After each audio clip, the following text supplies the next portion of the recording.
പുതിയ സ്കൂട്ടി എടുത്തതിന് ശേഷമുള്ള ഞങ്ങളുടെ ആദ്യത്തെ ട്രിപ്പാണിത്. വലിയൊരു ട്രിപ്പ് എന്ന് പറയാൻ മാത്രമൊന്നുമില്ല. വീടിനടുത്തുള്ള വണ്ടൂർ പാലമടത്തിലുള്ള ഫ്ലവർ നെസ്റ്റ് കാണാനുള്ള ഒരു കുഞ്ഞു യാത്രയിലാണ്. കാളികാവ് ഭാഗത്തു നിന്നും വരുമ്പോൾ വാണിയമ്പലം റെയിൽവേ ഗേറ്റ് എത്തുന്നതിന് മുമ്പായിട്ട് റൈറ്റിലേക്ക് തിരിഞ്ഞു വേണം പോകാൻ. ഒരു 3 കിലോമീറ്റർ യാത്ര ചെയ്ത് അത്താണിക്കലെത്തി സഹ്യ കോളേജിലേക്കുള്ള റോഡിലേക്ക് ലെഫ്റ്റ് കയറിയാൽ നമുക്ക് ഈ ഒരു സ്പോട്ടിൽ എത്തിച്ചേരാൻ പറ്റും. പോകുന്ന വഴിക്ക് തന്നെ ഫ്ലവർ നെസ്റ്റ്, ഫ്ലവർ ഷോ എന്നൊക്കെ ബോർഡ് വച്ചിരിക്കുന്നത് കാണാൻ സാധിക്കും. റോഡിൻ്റെ ലെഫ്റ്റ് സൈഡിലായി ഫ്ലവർ നെസ്റ്റ് 2026 എന്നെഴുതിയ ഈ ഒരു കവാടം നമുക്ക് കാണാൻ പറ്റും. റോഡിൽ നിന്നുള്ള ഒരു കാഴ്ചയാണ് ഈ കാണുന്നത്. ഇവിടെ എൻട്രി ഫീ ഒരാൾക്ക് 30 രൂപയാണ് വാങ്ങിക്കുന്നത്.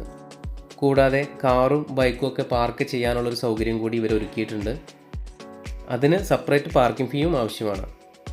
നല്ല അടിപൊളിയായിട്ട് വെയിലടിക്കുന്ന ഒരു സ്പോട്ടാണിത്. അതുകൊണ്ട് തന്നെ ഒരു ഈവനിങ് സമയത്തൊക്കെ വരുന്നതായിരിക്കും ഏറ്റവും നല്ലത്.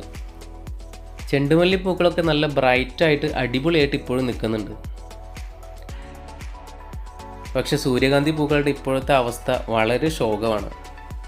ആൾമോസ്റ്റ് എല്ലാം വാടിക്കരിഞ്ഞ് സീസൺ ഔട്ട് ആയ പോലെയാണ് നിൽക്കുന്നത്. പക്ഷെ ചിലതൊക്കെ മാത്രം വേണമെങ്കിൽ എൻ്റെ കൂടെ വന്ന് ഫോട്ടോ എടുത്തോളൂ എന്നും പറഞ്ഞ് അവിടെയും ഇവിടെയും ഒക്കെ ആയിട്ട് തല ഉയർത്തി നിൽക്കുന്നത് കാണാൻ പറ്റും. അതുകൊണ്ട് തന്നെ സൂര്യകാന്തി പൂക്കൾ കാണാൻ ഇനി ഈ ഒരു സീസണിൽ ഇവിടെ വന്നിട്ട് പ്രത്യേകിച്ച് കാര്യമൊന്നുമില്ല.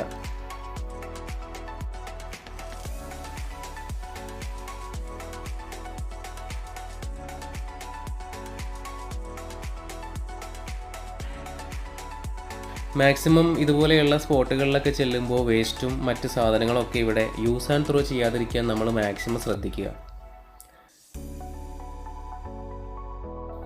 ഇവിടെ ഈ ചെണ്ടുമല്ലി ചെടികളുടെ ഇടയിലൂടെയൊക്കെ നോക്കിയാൽ ആളുകൾ ഐസ്ക്രീമും കടലമിഠായും ഒക്കെ കഴിച്ചിട്ട് അതിൻ്റെ പ്ലാസ്റ്റിക് വേസ്റ്റുകളെല്ലാം വലിച്ചെറിഞ്ഞിരിക്കുന്നത് കാണാൻ പറ്റും.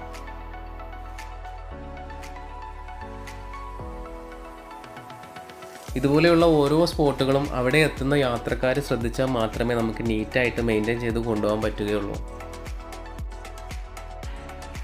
പ്ലാസ്റ്റിക്കും മാലിന്യങ്ങളും ഒക്കെ അത് നിക്ഷേപിക്കാൻ വേണ്ടി സൗകര്യം ചെയ്തിരിക്കുന്ന സ്ഥലത്ത് മാത്രം നിക്ഷേപിക്കാൻ നമ്മളെല്ലാവരും ശ്രദ്ധിക്കുക.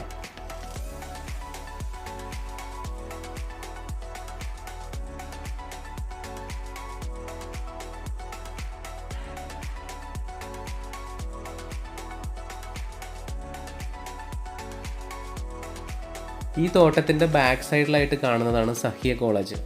ഇത് ഈ കോളേജിൻ്റെ ബാക്ക് വശമാണ്. പിന്നെ ഇതിൻ്റെ പിറകിലായിട്ട് തണ്ണിമത്തൻ്റെ കൃഷി കൂടി കാണാൻ പറ്റും.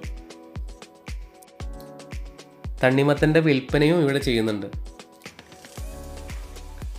തണ്ണിമത്തൻ കൃഷിയും ഓൾമോസ്റ്റ് സീസൺ ഔട്ടായ ഒരു കാഴ്ചയാണ് കാണുന്നത്. നമ്മളിവിടെ എത്തിയ സമയത്ത് അവരിതെല്ലാം മൊത്തത്തിൽ വിളവെടുക്കുന്ന ഒരു കാഴ്ചയാണ് കാണാൻ സാധിച്ചത്.